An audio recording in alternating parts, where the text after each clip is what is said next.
Hello बच्चों, welcome to future study point. तो बच्चों, ये बेसिक सैम्पल पेपर है मैथमेटिक्स का, जिसमें हम जो है section A, section B, section C पहले जो है वीडियो बना चुके हैं। तो जिन बच्चों ने section A, section B, section C का वीडियो नहीं देखा, वो डिस्क्रिप्शन बॉक्स में लिंक दे रखा है, वहाँ से आप स्टडी कर सकते हैं। तो आज कराने जा रहे हैं हम सेक्शन डी। तो सेक्शन डी में जो है प्रत्येक क्वेश्चन 5 मार्क्स का है। तो इसमें आपको ध्यान देने की ज़्यादा ज़रूरत है, क्योंकि प्रत्येक क्वेश्चन 5 मार्क्स का सवाल होता है। तो क्वेश्चन नंबर 32 है, a train travels 360 kilometre at a uniform speed. If the speed had been 5 kilometre per hour more, it would have taken 1 hour less for the same journey. Find the speed of the train. तो बच्चों, इसमें सबसे पहले हमें क्या करना है, जो हमें पूछा रहता है, जैसे यहाँ पे पूछा है find the speed of the train, तो हमें ये लेट कर लेना। सबसे पहले late the speed of train x। अब ये कितना किलोमीटर जर्नी है ट्रेन की? 360 किलोमीटर। तो ये तो हो गई डिस्टेंस हो गई 360 किलोमीटर। अब यहाँ पर कंडीशन दे रहा है ये कि अगर स्पीड इसकी 5 किलोमीटर पर आवर ज़्यादा हो तो टाइम क्या लेता है? ये 1 आवर पहले से कम टाइम लेता है। तो स्पीड अगर बढ़ जाएगी तो क्या है, टाइम डिक्रीज होता है। तो यहाँ पर जो है पहले हम time taken with the normal speed जो है ट्रेन की, उससे निकालते हैं कि अगर x किलोमीटर पर आवर से ट्रेन चलती है तो कितना टाइम लेगी। Time taken with normal speed of the train या with uniform speed of the train.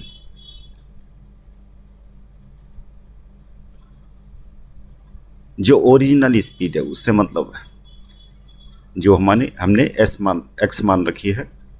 तो डिस्टेंस अपॉन में क्या होता है, speed, time taken with uniform speed. तो डिस्टेंस कितनी है? 360 है, और स्पीड है x। इतना टाइम लेगी जब वो यूनिफॉर्म स्पीड से चलती है। अब क्या है, स्पीड 5 किलोमीटर पर आवर ज़्यादा हो जाती है, तो हम लिखेंगे कि मॉडिफाइड स्पीड कितनी है? Modified speed x + 5। अब 5 किलोमीटर ज़्यादा बता रहा है कि 5 किलोमीटर ज़्यादा हो। अब time taken with modified speed क्या हो जाएगा? टाइम टेकन इन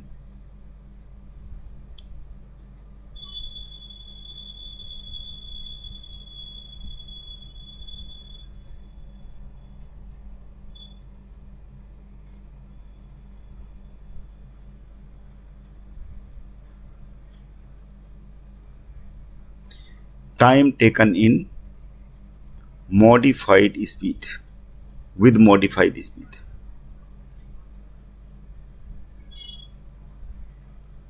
डिस्टेंस कितनी है? 360 है।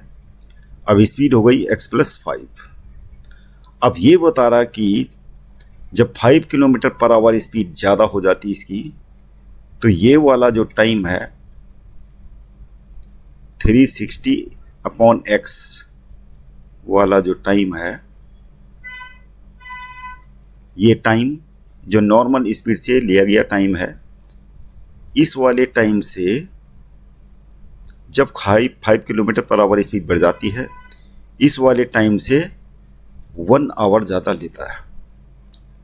तो ये हो गया हमारा अकॉर्डिंग टू क्वेश्चन। लिख लेंगे यहाँ पे 360/x, इधर ले आते हैं इसको, 360/x + 5 = 1। क्रॉस मल्टीप्लिकेशन से हो जाएगा 360x, और ये हो जाएगा +1800 माइनस 360x अपॉन में x और x + 5 की मल्टीप्लाई कर लेते हैं डायरेक्ट, x² + 5x = हो जाएगा 1। और ये आ जाएगा हमारा 360x से माइनस 360x कैंसिल हो गया, X square plus 5x equal to हो जाएगा 1800, ये हो जाएगा X square plus 5x minus 1800 equal to 0। इसमें क्वाड्रेटिक इक्वेशन वाला फॉर्मूला लगा लेते हैं जो आपने पढ़ा होगा, क्या होता है minus B plus minus under root B square minus 4ac upon 2a।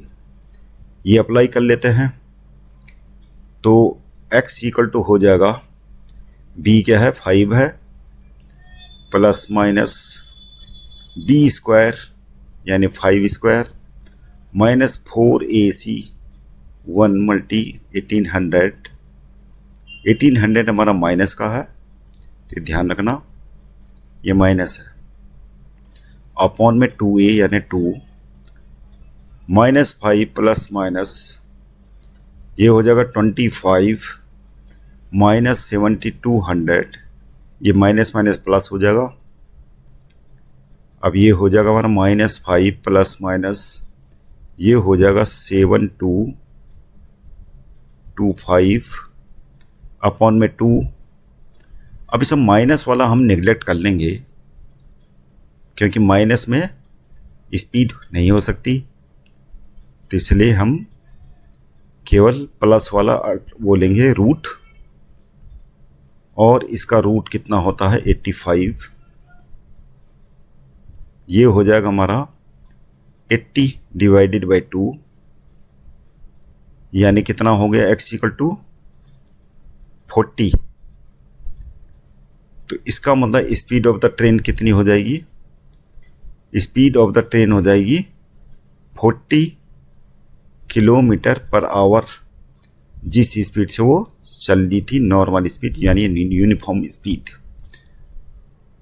अब करते हैं अगला क्वेश्चन।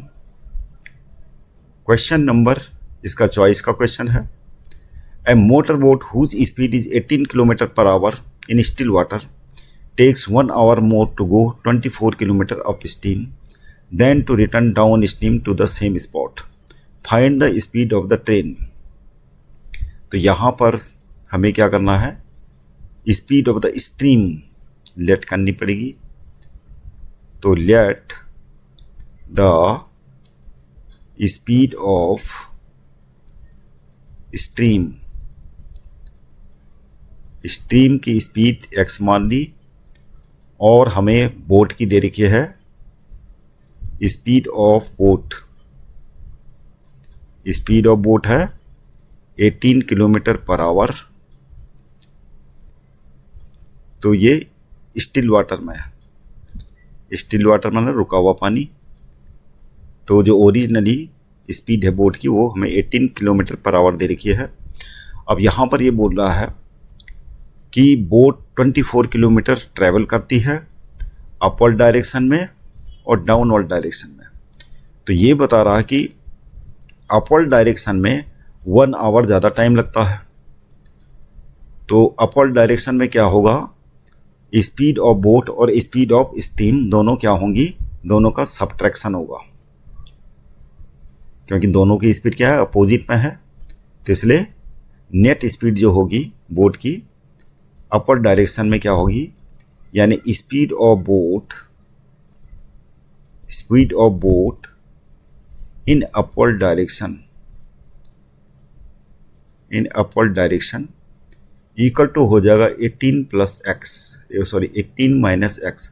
हमेशा बोट से ही स्पीड स्टीम की स्पीड माइनस करनी है, आपको ध्यान रखना। x माइनस 18 करोगे तो रॉन्ग हो जाएगा, यहाँ से आगे एग्जामिनर चेक ही नहीं करेगा।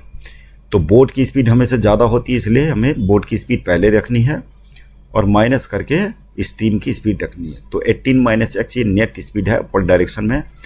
उसी प्रकार speed of boat in downward direction दोनों का डायरेक्शन सेम हो जाएगा, दोनों की स्पीड क्या हो जाएगी, नेट स्पीड मतलब ऐड हो जाएगी। नेट स्पीड बोट की ये होगी डाउनवर्ड में 18 प्लस एक्स। अब हम निकालते हैं टाइम। तो जब स्पीड ये है तो टाइम टेकन कितना होगा, टाइम यहाँ पर हो जाएगा डिस्टेंस हमें दे रखी है 24 किलोमीटर, 24 अपॉन 18 माइनस एक्स, ये अपवर्ड डायरेक्शन का टाइम है, और ये वाला जो टाइम है ये क्या है, डाउनवर्ड डायरेक्शन का टाइम है। अब यहाँ पर ये बता रहा है कि डाउनवर्ड अपवर्ड डायरेक्शन का जो टाइम है वो है 24, अकॉर्डिंग टू क्वेश्चन लिखेंगे। तो अपवर्ड डायरेक्शन में टाइम क्या है, इतना है, और डाउनवर्ड डायरेक्शन में जितना टाइम लगता है उससे 1 आवर ज़्यादा टाइम अपवर्ड डायरेक्शन में लगता है। तो ये हम लिख देंगे अकॉर्डिंग टू क्वेश्चन करके। अब इसको सोल्व करेंगे, ये हो जाएगा 24 upon 18 plus X equal to 1। Cross multiplication कर लेते हैं, 18 चक्कू 72 का 2 हासिल 7, 18 दूनी 36 और 7 यानी 432, और क्या हो जाएगा प्लस 24x। इसी प्रकार माइनस 24 क्रॉस मल्टीप्लाई करके क्या आ जाएगा इधर, माइनस 432, और यहाँ पर प्लस हो जाएगा, ये 24x आ गया। अब यहाँ पर इन दोनों का प्रोडक्ट डायरेक्ट कर लेते हैं। दोनों का प्रोडक्ट क्या होगा, 18 स्क्वायर माइनस 18 स्क्वायर क्या होता है 324 minus X square equal to 1। अब आगे सोल्व कर लेते हैं इसको, ये कैंसिल हो गया, ये हो जाएगा हमारा 48x, और ये आ जाएगा राइट हैंड साइड में 324 माइनस एक्स स्क्वायर। तो LHS में आ जाएगा ये एक्स स्क्वायर और plus 48x minus 324 equal to 0। अब क्वाड्रेटिक फार्मूला लगा लेते हैं इक्वेशन का, x equal to minus b minus 48 plus minus b square, 48 का स्क्वायर क्या होता है 2304 माइनस 4ac, माइनस 4ac यानी 4ac कितना है, c कितना है 324, ये माइनस का ये भी, अपॉन में क्या आ जाएगा 2a यानी 2, तो ये आ जाएगा हमारा माइनस 48 प्लस माइनस, और ये टोटल मिला के सम आ जाएगा हमारा कितना, ये आ जाएगा कैलकुलेट करके 3600 अपॉन में क्या हो गया 2, यहाँ पर x इक्वल टू ये हो गया माइनस 48 प्लस माइनस 3600 का क्या निकलेगा √60 डिवाइडेड बाई 2। यहाँ पर माइनस वाला हम रूट निगलेक्ट कर लेंगे, इसलिए प्लस वाला ही लेंगे। तो ये हो जाएगा x इक्वल टू 12/2 6, यानी स्पीड ऑफ स्टीम क्या हो जाएगी, स्पीड ऑफ स्टीम आ गई 6 किलोमीटर पर आवर। तो आंसर आ गया। अगला question, prove that if a line is drawn parallel to one side of a triangle to intersect the other two sides in distinct points the other two sides are divided in the same ratio. तो ये है BPT theorem. तो बोलने का मतलब क्या है कि ये कोई ट्राइंगल दे रखा है, इसने ट्राइंगल को नाम लेते हैं ट्राइंगल ABC, और एक लाइन यहाँ पर पैरेलल ड्रॉ की जाती है DE। ये तो हमें दे रखा, तो गिवन में लिख देंगे हम ट्राइंगल ABC, और क्या दे रखा है D पैरेलल, तो हम दे रखा है D पैरेलल टू BC, और कंस्ट्रक्शन हमें करना पड़ेगा यहाँ पे। कंस्ट्रक्शन में हमें क्या करना है, एक तो हमें ये ज्वाइन करना है, तो joining D to C and B to A, और क्या करना है, एक परपेंडिकुलर ड्रॉ करना है यहाँ पे, इसको नाम देते हैं DM हो गया, और एक परपेंडिकुलर यहाँ ड्रॉ कर लेते हैं। तो यहाँ पर ये भी लिखना पड़ेगा, drawing DM perpendicular on AC and EN perpendicular on AB। अब हमें यहाँ पर ये चीज़ देखनी है, यहाँ पे एक तो इस ट्रायंगल का एरिया हमें निकालना है, ट्रायंगल ADE, और ट्रायंगल ADE से हमें इस ट्रायंगल का रेशियो निकालना है। ट्रायंगल क्या है ये, DBE, और ट्रायंगल ADE का रेशियो निकालना हमें ट्रायंगल इससे, क्या नाम है इस ट्रायंगल का, DCE। ये पूरा मिला के DC हो गया, ट्रायंगल DCE। बस ये चीज़ें, ये पॉइंट आपको याद रखना है कि ट्रायंगल ADE से ट्रायंगल DBE का रेशियो निकालना है, एरिया का मतलब, और ट्रायंगल ADE से ट्रायंगल DCE का एरिया निकालना है। तो याद रहेगा आपको। अब है टू प्रूफ। तो टू प्रूफ में हमें क्या करना है, हमें AD अपॉन, मतलब DE जो है इनको इक्वल रेशियो में बांटती है दोनों साइड को, AB और AC को। तो AD upon BD equal to हो जाएगा AE अपॉन CE। अब कर लेते हैं प्रूफ में। प्रूफ में वही काम करना है जो बताया था। एरिया ऑफ ADE निकाल लेते हैं पहले, एरिया ऑफ AD। तो कंस्ट्रक्शन वर्क हमने इसीलिए करा, ये परपेंडिकुलर ड्रॉ इसीलिए करे हैं क्योंकि एरिया निकाल सकें। Area of ADE equal to होता है हाफ मल्टी बेस। बेस क्या है यहाँ पे, AD है, AD मल्टीप्लाई परपेंडिकुलर क्या है, EN है। ये तो हो गया एरिया ऑफ ADE। अब निकालते हैं एरिया ऑफ इस वाले ट्रायंगल का, यानी क्या ट्रायंगल है ये, DBE। तो एरिया ऑफ AD नहीं, BDE, ये भी हो जाएगा हाफ, बेस हमारा क्या हो जाएगा BD, और मल्टीप्लाई एल्टीट्यूड क्या हो जाएगी इसकी EN। BD को आगे जाके एक ही लाइन में आगे जाके N तक, और इसमें परपेंडिकुलर क्या है, EN।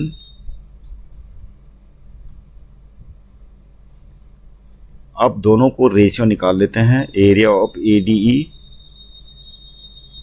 Upon area of BDE। यहाँ पे EN कैंसिल हो जाएगा, हाफ हाफ कैंसिल, तो बचा क्या, AD अपॉन BD। और इस इक्वेशन को नाम दे देते हैं इक्वेशन नंबर 1। और इसी प्रकार से एरिया ऑफ ADE दोबारा से निकालते हैं, एरिया ऑफ ADE, और अब की बार एल्टीट्यूड क्या मानते हैं हम, DM ये है। तो ये हो जाएगा हाफ मल्टी, और बेस क्या है, AE को अगर बेस लेंगे तो इससे करस्पॉन्डिंग एल्टीट्यूड क्या है, DM। और एरिया ऑफ ये वाला ट्रायंगल यानी DCE ले लेते हैं, area of DCE half multi base क्या हो जाएगा, CE, और एल्टीट्यूड वही रहेगा जो इसका था, DM। और दोनों का रेशियो हो जाएगा area of ADE upon area of DCE equal to, यहाँ पे DM कैंसिल, हाफ कैंसिल, तो ये बचेगा AE अपॉन CE। और इसको दे दिया इक्वेशन नंबर 2 नाम। अब यहाँ पर क्लास 9th में एक थ्योरम पढ़ी होगी आपने कि area of triangles between the same parallels on the same base are always equal. तो यहाँ पर DE बेस है, मतलब D पैरेलल भी है BC के, और DE बेस, इस बेस पे दो ट्रायंगल्स बन रहे हैं DCE और BD, इसलिए ये दोनों इक्वल होंगे। Area of BDE equal to होगा area of D C E, और लिखना रीजन में क्या है आपने, area of triangles on the same base and between same parallels, ये हो गया। अब हम सब्स्टिट्यूट करते हैं इक्वेशन नंबर 2 में, एरिया ऑफ डी सी की जगह को area of B D E से सब्स्टिट्यूट कर लेते हैं। तो अब हो जाएगा ये equation, area of A D E upon area of D C को अब बी डी ई लिख लेते हैं, और आर एच एस में वही रहेगा ए ई अपॉन सी ई। और ये इक्वेशन आ गई हमारी क्या, इक्वेशन नंबर 3।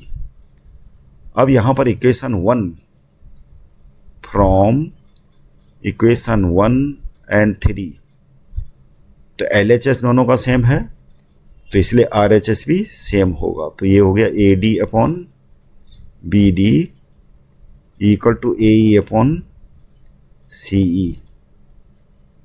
तो यही हमें प्रूव करना था, और हेंस प्रूव्ड। अब करते हैं अगला क्वेश्चन। क्वेश्चन नंबर, ये चॉइस का क्वेश्चन है इसके साथ, in triangle P Q R, तो ट्रायंगल पी क्यू आर बना लेते हैं पहले।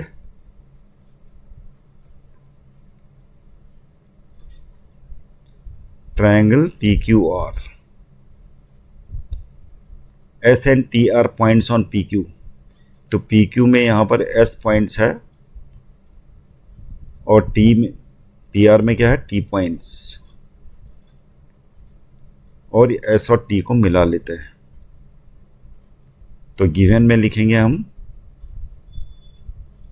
गिवन में लिखेंगे कि ट्रायंगल पी क्यू आर दे रखा है, S and T are points on P Q and P R respectively. और क्या दे रखा, ये दे रखा हमें P S upon S Q equal to P T upon T R, और भी दे रखा है angle P S T equal to angle P R Q. To prove क्या करना हमें कि ट्रायंगल पी क्यू आर क्या है, is isosceles triangle, isosceles triangle. तो ये प्रूफ करना। अब करते हैं सॉल्यूशन। तो सबसे पहले देखते हैं कि हमें दे क्या रखा है। हमें दे रखा P S upon S Q, P S upon S Q equal to P T upon T R. तो इसका मतलब क्या है, बी पी टी थ्योरम लगाएंगे। तो पहले ये लिखेंगे जो दे रखा है, P T upon T R, और ब्रैकेट में लिखेंगे गिवन। और यहाँ से क्या इन्फॉर्मेशन मिलती है हमें कि एस टी पैरेलल टू क्या होगा, क्यू आर। इसको लिखेंगे inverse of B P T, inverse of B P T. और जब ये दोनों पैरेलल हैं, S T parallel to Q R, तो एंगल पी एस टी क्या हो जाएगा, angle P S T equal to क्या हो जाएगा, एंगल पी क्यू आर, जिसकी हमें आगे ज़रूरत पड़ेगी। 1 लिख लेते हैं इसको, इक्वेशन नंबर। अब हमें और क्या दे रखा है, ये दोनों एंगल दे रखे हैं। एंगल पी एस टी, यानी पी एस टी क्या है, ये है, और पी आर क्यू ये है, equal to angle P R Q. और इसमें लिख देंगे गिवन। इसको इक्वेशन नंबर 2 मान लेते हैं। अब दोनों इक्वेशन से क्या इन्फॉर्मेशन मिलती है, फ्रॉम इक्वेशन 1 एंड 2 इनका एल एच एस सेम है, तो आर एच एस भी सेम होगा। Angle P Q R equal to हो जाएगा हमारा एंगल पी आर क्यू। और जब दो एंगल्स ये इक्वल हो गए, तो इनकी अपोजिट साइड भी क्या होंगी, इक्वल होंगी। तो हम क्या लिख लेंगे, P R equal to P Q. और P R equal to P Q जैसे करा आपने, तो ये प्रूफ हो गया हमारा कि this is a isosceles triangle. यहाँ पर रीजन में लिखना है,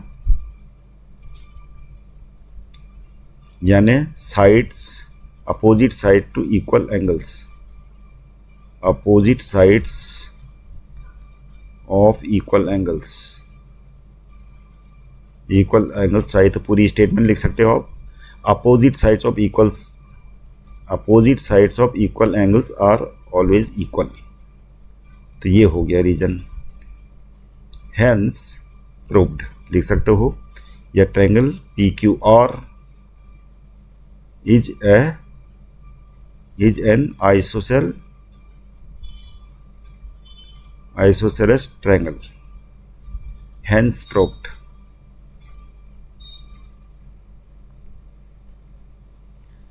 यहां पर एक दे रखा है क्वेश्चन नंबर 34 में, a medicine capsule is in the shape of cylinder with two hemispheres stuck at each of its ends.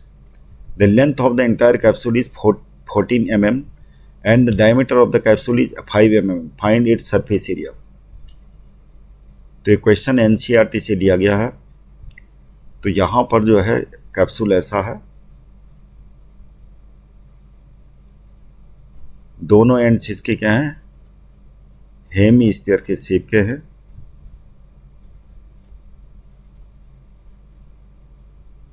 इसका डायमीटर दे रखा है 5 mm, तो रेडियस क्या हो जाएगी 2.5 mm की, और इधर भी 2.5 mm लिख लेते हैं। तो जो सिलिंड्रिकल पोर्शन है इसका, उसकी हाइट क्या हो जाएगी, लेंथ मतलब 2 × 2.5, तो कितना हो जाएगा, नहीं ये 14 है, यहाँ से यहाँ तक की लेंथ क्या है 14 mm। 14 - 2 × 2.5 यानी कितना हो गया, ये हो जाएगा इतना 9। तो 9 mm सिलिंड्रिकल पोर्शन की लेंथ है। अब हमें इसका सरफेस एरिया निकालना है। तो सरफेस एरिया ऑफ कैप्सूल क्या हो जाएगा, इक्वल टू, यानी दोनों हेमिस्फीयर का curve surface area, CSA of both hemisphere plus curve surface area of cylindrical portion, cylindrical part. Curve surface area both hemisphere क्या हो जाएगा, 2 × 2πr², रेडियस सेम है दोनों की, और इसका होगा 2πrh। h हमारा ये आ चुका है, दिस इज h। यहाँ पर कॉमन ले लेते हैं 2πr, अब अंदर बचेगा 2r प्लस h, 2 × 22/7, r कितना है 2.5, 2 × 2.5 प्लस h कितना है 9, और यहाँ पर ये हो गया 44/7 × 2.5, और ये अंदर कैलकुलेट करके आ जाएगा 14, और ये कट गया, और ये आ जाएगा हमारा 220 mm²। तो ये हमारा कैप्सूल का सरफेस एरिया आ गया। अब हमारे पास क्वेश्चन नंबर 34 का चॉइस वाला क्वेश्चन है। क्वेश्चन है, a gulab jamun contains sugar syrup up to about 30% of its volume, find approximately how much syrup would be found in 45 gulab jamuns, each shaped like cylinder with two hemispherical ends with length 5 cm and diameter 2.8 cm। तो हमारे पास जो गुलाब जामुन है, गुलाब जामुन का बीच वाला हिस्सा है cylindrical, और किनारे में क्या है, ये हेमिस्फेरिकल शेप का है।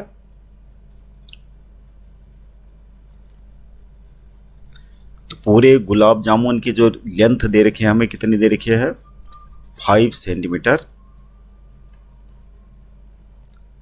और जो डायमीटर है गुलाब जामुन का वो दे रखा है 2.8 सेंटीमीटर।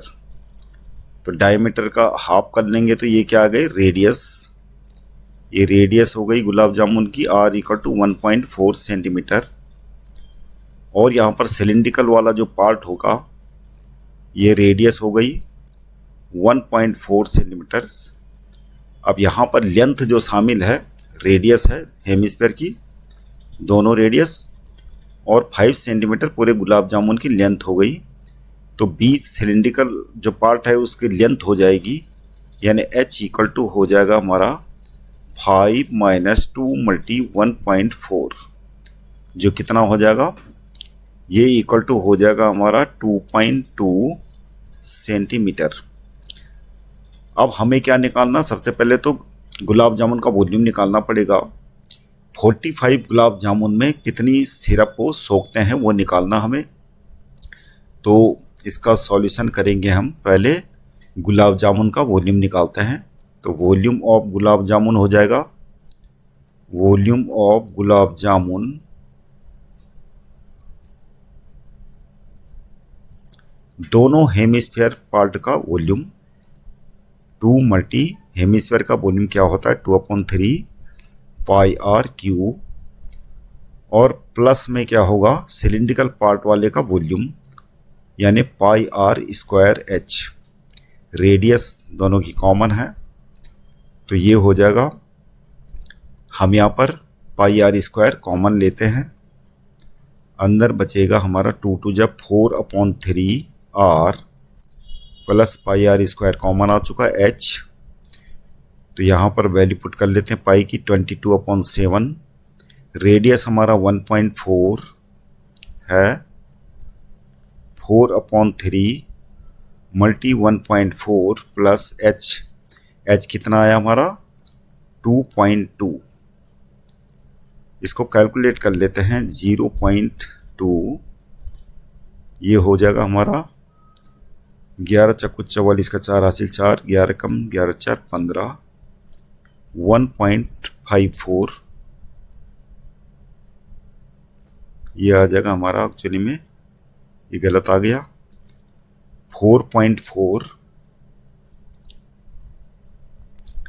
ये हो जाएगा 4.4 मल्टीप्लाई 1.4, और ये हो जाएगा, एलसीएम ले लेते हैं यहाँ पे 3, ये हो जाएगा 5.6 प्लस में 6.6, और ये मल्टीप्लाई करके आ जाएगा हमारा, ये आ जाएगा 6.16, और ये आ जाएगा दोनों को ऐड करके 6 और 6 12 का 2 हासिल 1, 6 और 1 7 और 5 12, 12.2/3। अभी इसको सिंप्लीफाई करने की ज़रूरत नहीं है क्योंकि 45 इससे कैंसिल होगा, हमें मल्टीप्लाई करने पड़ेगा। ये तो एक गुलाब जामुन का वॉल्यूम है, तो 45 गुलाब जामुन का वॉल्यूम होगा 45 गुलाब जामुन वॉल्यूम।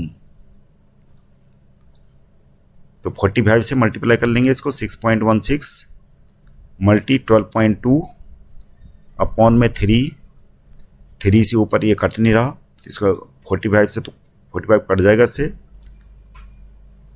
तो ये फ़ायदा हुआ हमें सिंप्लीफाई न करने का यहाँ पे।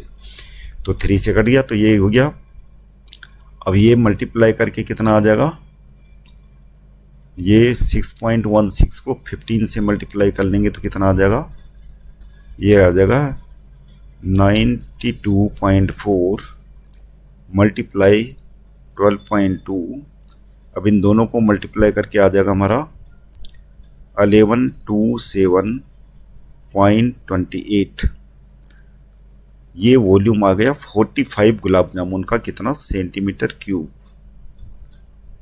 अब हमें क्या निकालना है, 30% ये बता रहा है क्या है, शुगर सिरप, यानी contain sugar syrup up to about 30%, यानी गुलाब जामुन का जो वॉल्यूम है उसके वॉल्यूम का 30% क्या है, शुगर सिरप है। तो शुगर सिरप कितनी होगी इसमें, शुगर सिरप इन 45 गुलाब जामुन कितना हो जाएगा 1127.28 मल्टीप्लाइड बाई 13/100, ये 30% हो गया। अब ये कैलकुलेट करके कितना आ जाएगा हमारा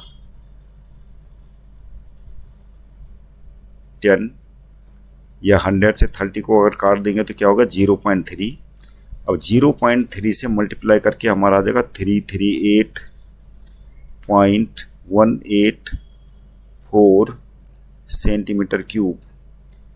ये गुलाब जामुन का वॉल्यूम हो गया, जिसको हम लगभग लिख सकते हैं 338 सेंटीमीटर क्यूब लिख सकते हैं इसको ऑलमोस्ट।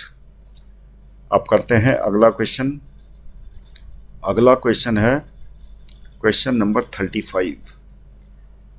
क्वेश्चन नंबर 35 ये स्टैटिस्टिक्स का क्वेश्चन है। तो यहाँ पर the following table gives the distribution of the life time of 400 neon lamps.